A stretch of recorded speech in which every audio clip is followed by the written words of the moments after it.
ओम श्री परमात्मने नमः। अथ पंचदशोऽध्यायः। श्री भगवान् उवाच ऊर्ध्वमूलम् अधः शाखम् अश्वत्थं प्राहुरव्ययम् छन्दांसि यस्य पर्णानि यस्तं वेद स वेदवित्।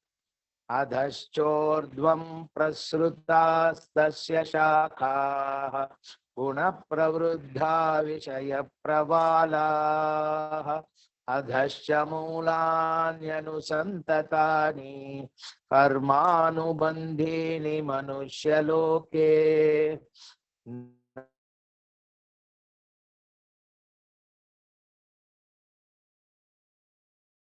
आदिर्न च सम्प्रतिष्ठा अश्वत्थं येनं सुविरूढमूलम् असङ्गशस्त्रेण दृढेन चित्वा ततः पदं तत्परिमार्गितव्यम् यस्मिन् गता न निवर्तन्ति भूयः तं एव चाद्यं पुरुषं प्रपद्ये यतः प्रवृत्ति प्रसृता पुराणी। निर्मानमोहाजितसङ्गदोषाः अध्यात्मनित्या विनिवृत्तकामाः द्वन्द्वैर्विमुक्ता सुखदुःखसंज्ञैः गच्छन्त्यमूढा पदम् अव्ययं तत् न तद्भासयते सूर्यः न शशाङ्को न पावकः यद्गत्वा न निवर्तन्ते तद्धाम परमं मम।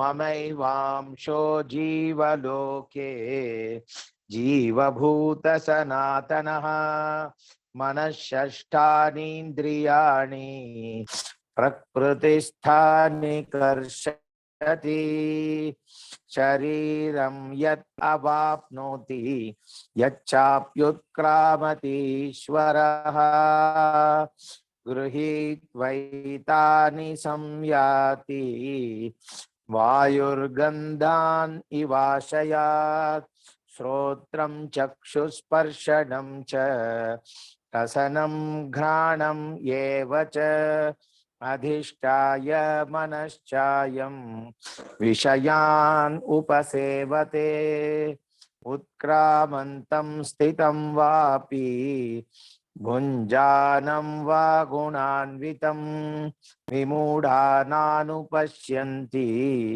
पश्यन्ति ज्ञानचक्षुषः यतन्तो योगिनश्चैनं पश्यन्त्यात्मन्यवस्थितं यतन्तोऽप्यकृतात्मानः नैनं पश्यन्त्यचेतसः यद् आदित्यगतं तेजः जगद्भासयतेऽखिलं यच्चन्द्रमसि यच्चाग्नौ तत्तेजो विद्धि मामकम् गामाविश्य च भूतानि धारयाम्यहम् ओजसा उष्णामि चौषधी सर्वाः सोमो भूत्वा रसात्मकः अहं वैश्वानरो भूत्वा प्राणिनां देहम् आश्रितः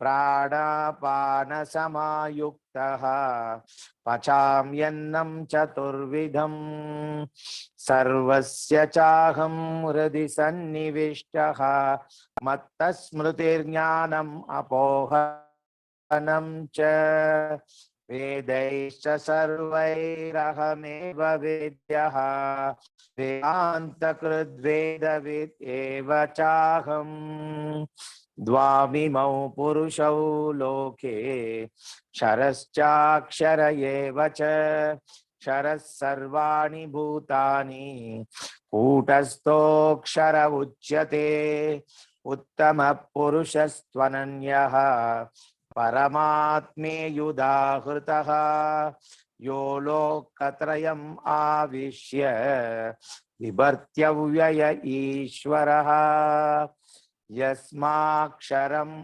अतीतोऽहम् अक्षरात् अपि चोत्तमः अतोऽस्मि लोके वेदे च प्रतितः पुरुषोत्तमः यो माम् एवम् असम्मूढः जानाति पुरुषोत्तमम् स सर्वविद् भजति माम् सर्वभावेन भारत इति गुह्यतमं शास्त्रम् इदम् उक्तं मया नघ एतद् बुद्ध्वा बुद्धिमान् स्यात् कृतकृत्यश्च भारत ओम तत्सत् इति श्रीमद्भगवद्गीतासु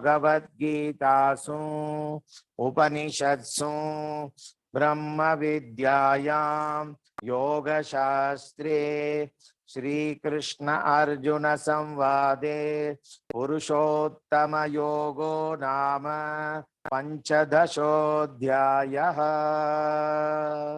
हरे कृष्णा कृष्ण कृष्णा हरे हरे हरे रामा राम राम हरे हरे।